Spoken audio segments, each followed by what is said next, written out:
Welcome to or welcome back to Sexy Business Podcast. I'm your host, Eisve. And I'm Karolina.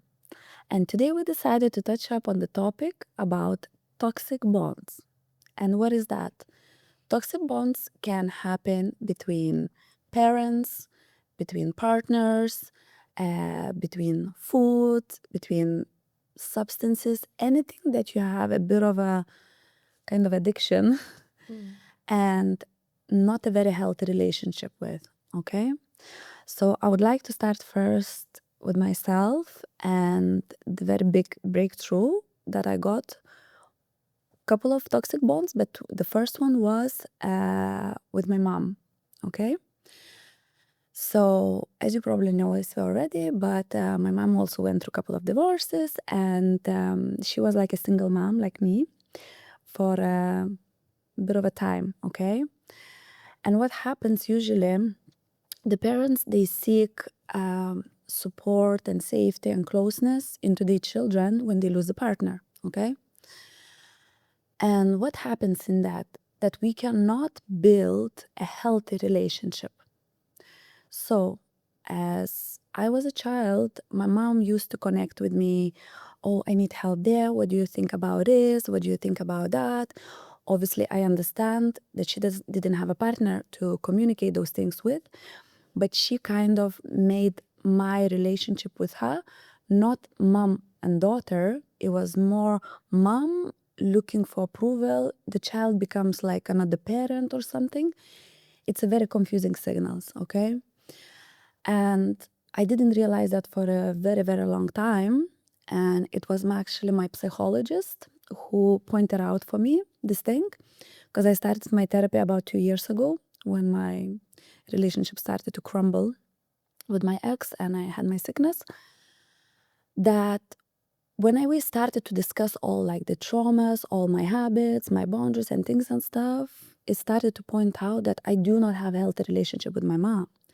Even though I love her so much and she's so amazing and I'm so grateful for what she's done in my life, I also see now that the relationship I built with her, it wasn't just mother and daughter. It was an easy one. And how did it affect me right now as an adult? That I grew up, I created my own family, I have my own kids, and I still used to call her nearly every day, okay? And for me, it was like, yeah, it's normal. I've been doing this since many, many years ago, you know? But actually, it is not. It is not a healthy relationship between the parent and the kids. And calling every day and not even talking about anything very important, just, spending time on the phone, is the energy, what you give. And that's when I was like, okay, yeah, this is not normal. I woke up, I dropped my kids to school. First thing I do, I call my mom, or something happened at work or something happened with me, I'm straight away calling her. And it's like, okay, Karina, you need to sit with these emotions with yourself. And she's not always going to be there. Obviously, she will try to be always there, but this is not healthy, constantly to be attached. And like my psychologist said to me, that you know how the babies are attached with the mom when they're born with your placenta with like umbilical cord. So she says when we have a toxic bond with our parents, it's like that umbilical cord, it's not cut. And to be honest, that's what I was working on for the last year and a half. How to cut that umbilical cord? How can I take my power into me? Because what happens, as long as I have this toxic bond with her and this type of relationship, I'm always a child also. I always gonna need an approval of the parents. Can I do this? What do you think? I don't put enough strength and believe in myself then, you know? So this was a very interesting work that I did.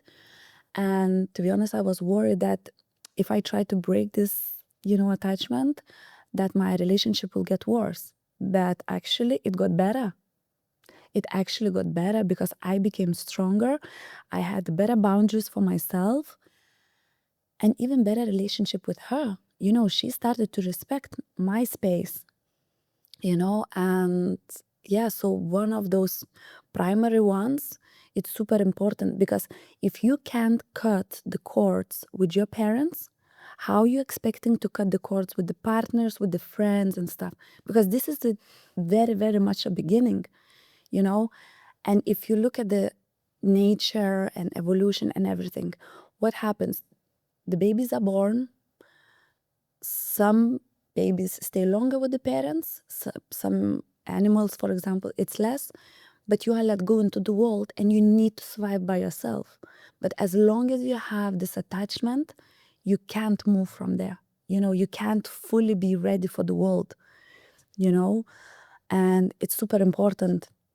So I started to look at, how is my relationship with my kids? Am I not attaching myself to them also too much? Because I'm also a single mom. That means I don't have anyone to lean on and stuff, you know? And I do pay attention when I'm with them. Let's say if I'm sad, I'm not hiding my emotions, but I say, look, kids, mommy needs some time for me. And I go for a walk and I am with my thoughts, because that was another thing, that my mom, she would have pain. And when I would ask her, are you okay? She's like, yeah, everything is fine. But as a child, I feel her energy. She's not fine. And that means she's putting her pain onto me, and I have to help her to solve it. Which is not a child's job, you know? And for that reason, I'm trying to change it. Obviously, I'm not perfect, but step by step, I'm trying to do that, you know? So yeah, this was my very big thing that I just did it a year and a half ago. The parents. Whoa. I mean, I heard about it for the first time, even though, you know, I know you and we know so much about each other. But this is a strong one, because as you said, this is our first bond. And of course, as you said, like, it has amazing traits. Not everything is toxic, obviously, but like, I think it's so good that you managed to point that out, and also like change that with her, but then also like reflect and be like, oh, how I am now when I'm raising my kids. Yeah. Because I think I'm not a mother, so I don't know, but I just heard one thing that you said, that kids are like sponges. They don't take as much from the words as they just like absorb things. But another thing is like to be strong enough to like break a pattern, because, you know, it's very easy just to go with whatever you took from the childhood and then proceed with that forward. Yeah, definitely. It's very hard one, because it is that first bond. Yeah. And that's when it moves later into relationship with the partners and into the friendships, you know. Yeah. And something very important that you mentioned, like you said, like to break that bond, because this, I think, is a heavy one. And I needed to learn that, as you said, okay, it's your mom, so you want to change that bond, develop that bond, create boundaries. But there are some people with whom it's just like, you changed, and like, let me know if that's not like your reflection what I'm gonna say now. But when I changed, I realized that I needed to end some friendships. Like, they just naturally or just like needed to, you know, like, oh, it doesn't align with me anymore. Not because like, oh, I'm a completely different Eisve. I'm just more, I'm saying like I'm more liberated, where like I let the parts that were somewhere hidden just more out. And, you know, it doesn't match anymore with some bonds. So it doesn't mean that like it's a very bad toxic bond that I need to cut off. No. But yeah, so I think like learning how to cut the bonds, and especially, as you said, like I also have uncovered that I have, you know, some toxic traits. I think everyone has. And like realizing that some bonds are actually just being fed on toxicity, and like the only solution when it's not a mom or a dad is to cut it off. Yes, definitely. And it's painful. It is. It is very painful, because you think if you're gonna cut that bond, you lose that person. But it's not true. You know, at the end of the day, I see my connection even better and stronger and more I have boundaries. She has boundaries now because she's learning also to build her space away, you know? So when you started digging into that, like, what is a toxic bond then? How do you identify if it's a toxic bond? Yeah, that's a, I don't know if I can identify exactly which words or which actions gonna say that, oh, this is a toxic one. But I think we need to look at our patterns also, you know, because we are continuously repeating. I wouldn't have seen this type of bond with my mom if I wouldn't have developed the toxic bond with my ex-husband, because she wasn't the only person. Then I moved into my marriage and to a relationship with the person I'm with. And there was another trait, you know, because what they say in spirituality and soul life, that, you know, you always meet the partners that will bring you back the same traumas as your parents did. And it's very true when you Until start, you learn, kind of. until you learn. And once you learn, you're getting new people into your life. And for me, with my ex, was the same. I needed him like air, you know? So it was the same, you know, I needed to call my mom, then I needed to call him. Yeah. I think what you mentioned that, like, you know, when you said it's kind of addictive, for me, I think when I say that something is toxic, like where I started noticing my toxicity first was like my thinking patterns. And that's why I spend so much time on like mindset, because I know that I was addicted to adrenaline. So like specific thoughts that I'm repeating on. And what addiction is like getting something but never feeling like it's enough. And to me, that's a toxic bond where I'm like, you know, I think we're going to delve into like our partnerships, like my narcissistic relationship that I had. It was so intense, so amazing. You know, like I was getting so much out of this, but I wanted always more. And I think what I was hearing, like from your story with your mom, and I think my mom has that a little bit as well. I love my parents, they're amazing. But, you know, as everything, I also have, as I said, you know, something that is spicy, let's call it, you know, maybe it's less toxic now because I have worked with that much more than like a decade ago. But I think it's neediness where, you know, like, as you said, like, I need you. So, Yes. like, if something goes bad, like, I can dial you and be like, hey, Yeah. instead of like, okay, I can sort this by myself. So, like, kind of like giving the power to addiction, which I think Yeah. is something really, really strong and addictive. That's why it's so hard to break it, because, like, I've never been addicted to drugs, but when I left my narcissistic relationship, like I had such a big withdrawals. I was like, oh, you know? Yeah. Yeah. And would you like to elaborate more on your relationship and Yeah. So I think one of the things, I didn't even like thought about it that much, but now when you brought up the relationship with your parents, because I also started in my therapy and like my trauma work from the narcissistic relationship, because I think it got into such extreme where I was finally like, what's going on? And with the parents, as you said, it's our normal. Like it becomes my normal. So until it like reached that threshold, I was like, I didn't think something was toxic. But as you said, like now when you say about this, calling your mom every day, I don't have that at all. Like I call her once a month or something, and calling your parents every day, a lot of people say like, oh, you know, it indicates that you love them actually. yeah, it's not. So, you know, and it's good to unpack things as they are, because I think, me myself as well, I like to see the world, and like, you know, I have my lenses of how I see the world.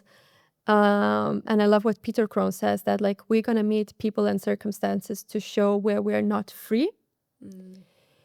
And like with my mom, I think she also had that neediness because she also became a single mom with 3 kids. I never thought about it. So, you know, she didn't have a husband or just a man in her life to be like, oh, you know, I got this. Oh, you need to go and fix your car. And I became like super independent. So I went like a different route than you know? I became attached and Yeah. that's for it. And I was like, okay, I help you, but I was kind of like irritated by it. I was like, why can't you do that yourself? Even like, nowadays when we travel, and she loves traveling. She is the one who taught me to travel. She's very brave, but she doesn't feel as good. Like if it's a Russian speaking country, it's good. But if it's English, she feels like, what if I'm gonna get lost? Like so many anxious spots. And we were going to the Airbnb and she was like, oh, can we go for like matcha place? And I was like, oh yeah, it's around the corner, you can go. And like my sister's way more compassionate than I am. And I was like, well, you can just go by yourself as a grown-up person. And and I realized like, okay, this is also a little bit toxic to say it that way. But like I got into the attachment mode where I was like, don't be so needy, Yeah. But then I also like started like, when I was working on my like narcissistic bond, I was like, oh, I'm exactly the same thing as her, Yeah. just, with a different person. A different scenario. Yeah. So like there's no judgment on this, but it's just so good to point this out and to understand. For me, it's just like, unlock, because as you said, like I'm changing now, she's changing. Yeah. And like this is the most amazing thing, because in the partnerships, I think that's where we also get locked down, especially with a narcissist. So let's go into that. It's a very interesting topic. Yeah. The first part is like, I want to change another person, they are not behaving well, where everybody, any person, coach, trauma therapist, they like, if you change, your world will change. Even people change that you have the bonds with. Yeah. So I think I always thought that I have very good connection with my mom, and I do. But now when I'm changing, I feel it's a different level. Yeah. So, narcissistic bond. When we met, one of the first conversations that we had was actually where we uncovered that we exited narcissistic relationships. Yes. I was in a one that was 6 months, but super intense. You have been for how long? 14 years of marriage. Yeah. And those toxic bonds, especially like if we talk about narcissistic relationship, is when it's a toxic bond, like the reality is like framed and shifted. And like to me, the main part was like to start, as you said, trusting myself, my boundaries, that my memory is even like right. Because in the toxic bond, I do believe there's a lot of manipulation. And in our like, example with my mom, it's not because she's a bad person. It's because she wants the best, and that's how the best is. And in the narcissistic relationship, I think the hardest part is losing completely yourself. Like for me, it was like I lost myself in that toxic bond. Like there was just the bond and toxicity. Yeah, that's exactly what happened to me also. You lose yourself into that other person and you don't realize that, it just becomes like your normal. And more I understand what it is and the behaviors he had towards me. It was like he will do 10% nice and then 90% no. And I was addicted to get more of that 10%. Obviously, all this shows the traumas I had before. And for me, the biggest trauma I have in my life is abandonment, because my dad left us, and then I had stepdad and then he left us. So for me, people leaving, abandonment is one of my top trauma that I have, okay? So that's why I couldn't see how narcissistic he is with me, because I didn't want him to leave. No matter what, I was trying to fix it, to be better, to be stronger, to be nicer, Even when he treated me, really bad, like, how, for example, my grandma used to say, oh, he's not hitting you, he's not drinking, he's fine. What else do you want from a man? How bad does it have to get for a woman to actually be like, Yeah. honestly. Yeah. But for me, the biggest thing was that every time there was an issue, And we are a family, we have kids and stuff. And I want to talk to it. What I get, it was like closed doors in my face. Shut the doors, we'll talk later. And that later never comes. I would remind later that evening, I would remind next day, I would remind after a week, and he would be like, are you still on that? I already forgot about it. Okay, I forgot about it. Next step, and next issue, next thing, and again. And it was constantly like battling this, can we talk about it? And he wouldn't. He was like so avoidant with me. And for some reason, I couldn't stop. I would sit in my head and I was like, okay, maybe if I ask him nicer, maybe if I look better today with a smile, maybe he will pay attention and we talk about it, you know? And I drained myself. I drained myself completely. Because no matter how much I tried, I couldn't get through him.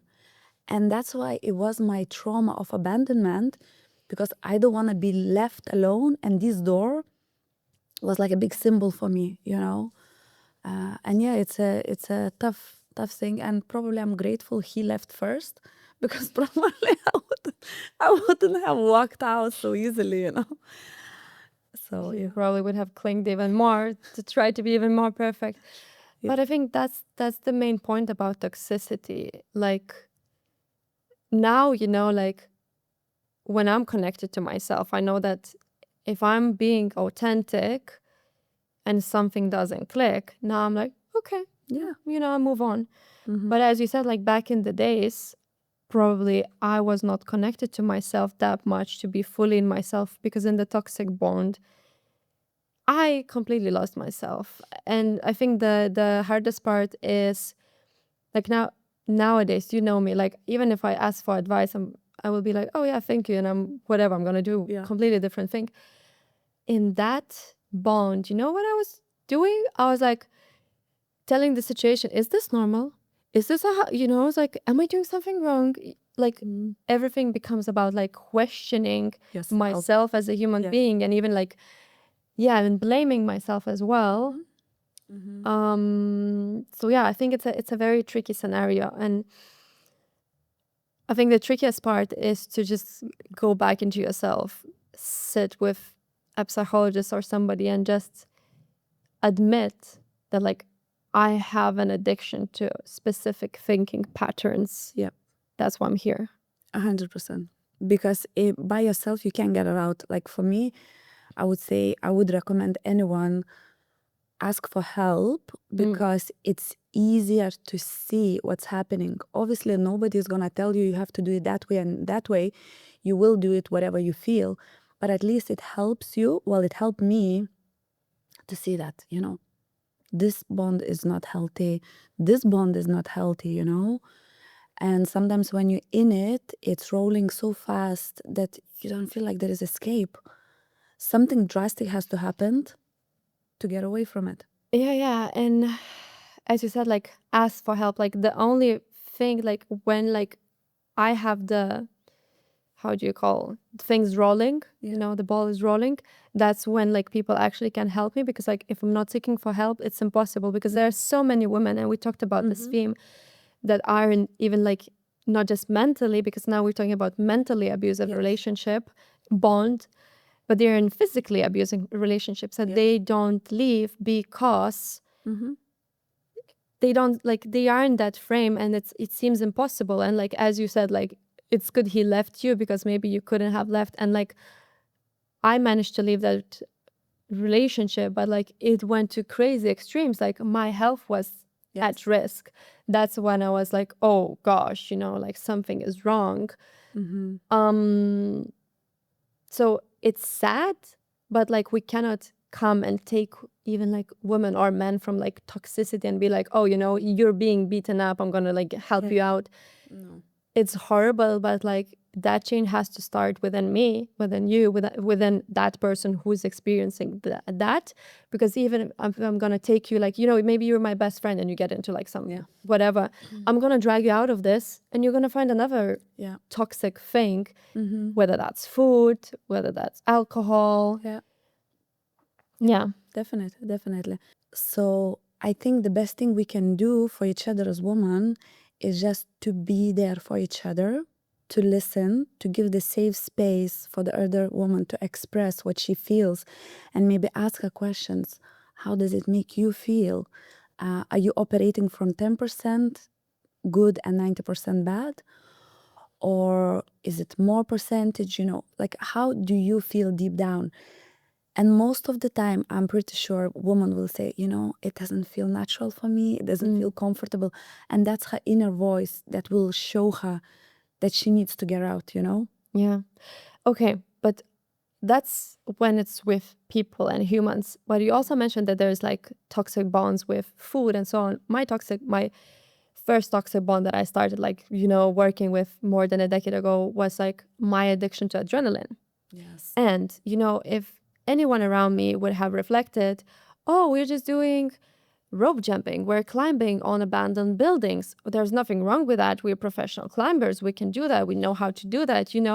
So if somebody in my environment, this is where I said, like, the only way out is by myself. Like, I need to go and open the door. If somebody, that the thing of like the golden cage, if like the bird has been in the cage for so long, you're gonna open it and you're gonna try to take it and it will panic. Yeah. So how is it like, okay, like what is the strategy if the person, okay, like, you take me for example, like we weren't friends a decade ago, but like if I had addiction to adrenaline, maybe your addiction, you said like you have that you eat. Eating, yeah. What is there? What if like that bond just feels so good, Because sometimes it does, even if it's so toxic that's like intoxicatingly good. Yeah. No, but there will be points where you're gonna be upset about it. I don't think that you would always feel good on adrenaline. There would be days that probably for you would be like, oh, I'm so tired today. But no, I can't give up. I'm doing this every day, I think there will be moments that your body would say it's enough and it's not what I want. I think so. For me personally, with any addiction, it would go to the extreme where like my body would crash down. Yeah. So that's what I mean. And then I couldn't do anything. Yeah. And then I would be like, the hardest part for me in my life is just to lay down and do nothing. So that's when I would be like, like I think my body would be like, let's shut her down because she's just like going. Yeah. But that's what I mean. There would be signs, Yeah. If it's something to do with like activity and stuff, your physical body starts showing signs. That's why there is like super important psychosomatic work, that connects physical and emotional, because our body shows what's wrong, where, pains and everything, so it will shut down because it's not long term, it's not sustainable.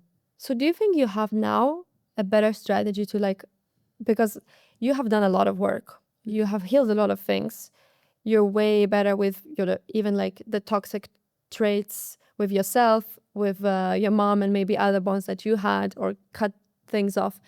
But obviously I think some things still come in, Do you have some sort of strategy how you identify if like there's some toxicity in any bond, whether that's food, substances, you don't even drink alcohol? Yeah, but like, do you have some sort of strategy where you're like, there's a nudge? Okay, I think number one would be I started to listen to my body more. Even when I eat something, I ate something and I'm like, oh no, I don't think I'm feeling too well today. Must be something my body didn't like. So I start to listen to it. Or if I walk in a room and there's lots of people and I start feeling dizzy, the sound in my ear, it's like, no, I think the energies are not right. So I'm tuning in more and more into my body. That's the number one thing. Another thing, I'm trying to keep as many as possible healthy relationships with people. I work with other people to improve my relationship.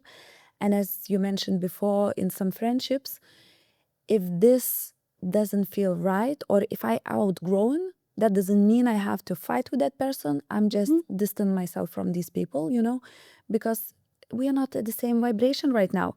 None of us is higher or lower, but we're just not vibrating the same way. And that's how slowly I am clearing the path that it's more obvious for me. Letting go. Yeah. That's a very big part. Yeah. And it's very hard going after this toxicity to let go of toxicity. Yeah. Because it feels like it gives so much into the life. And with without it, the ups and downs are gone. And it's more like, Yeah.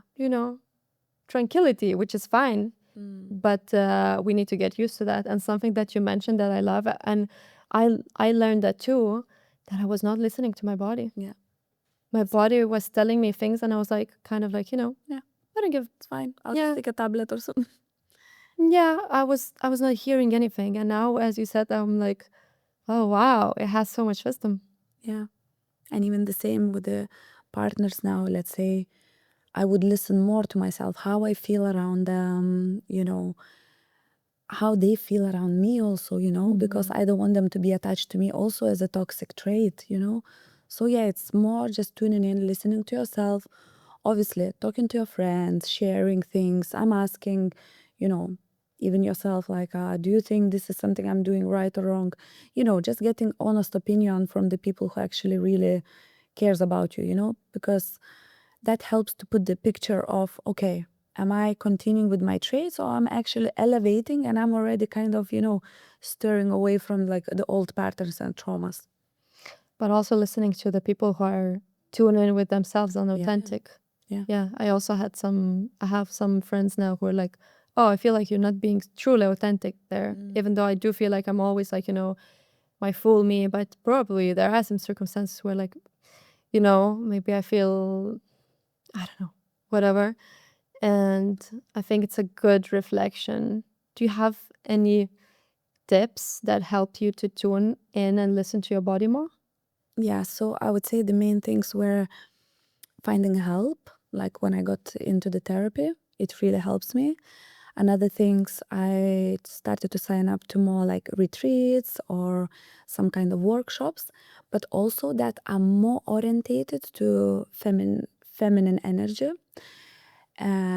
So because of the emotional things that we have as women, I needed more to find myself, my body, my movement. And through those retreats, they taught me that's how you sit down, that's how you feel your womb.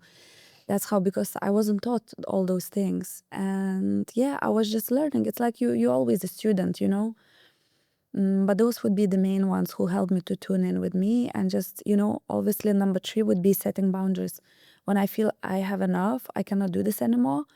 It's not like before I would like, do like this. Yeah, I can still do it. No, no more. I'm like, no, sorry, I just don't have energy now. And it's not a bad thing to hear. Sorry, I don't have energy for you today, but can we do it tomorrow? People not getting upset about that. But these boundaries help me to preserve the rest of the energy I needed to hear myself, because once you drain yourself too much, you will not be able to hear yourself.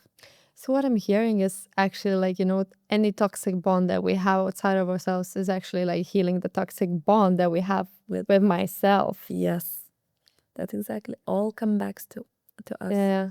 To me, what you said about like getting more into the body, that was a big lesson for me as well. Like a body scan was one of the wake-up calls, because I do free diving, and this is the practice, like this is very body driven thing. And the environment in free diving, when like I go into the depth, there's like the body just like, you can't, you can be ego and try to like that's the sport. Yeah. Where you understand that you can't be just ego driven and going down, because the health will be affected, and you have to like, that's where I started tuning in into my body and feeling the most little tiniest signals. And in the body scan, like when I was told like, oh, feel your thumb or whatever, and I was like, how does my even thumb feel? Like, I was like, I realized that I lack awareness and sensations, because sometimes, like I live so much in my mind that the body's forgotten. So you learn how to tune in yourself and trust your body. Trust the body. Yeah. Trust. Don't think that, your body is lying to you. It isn't.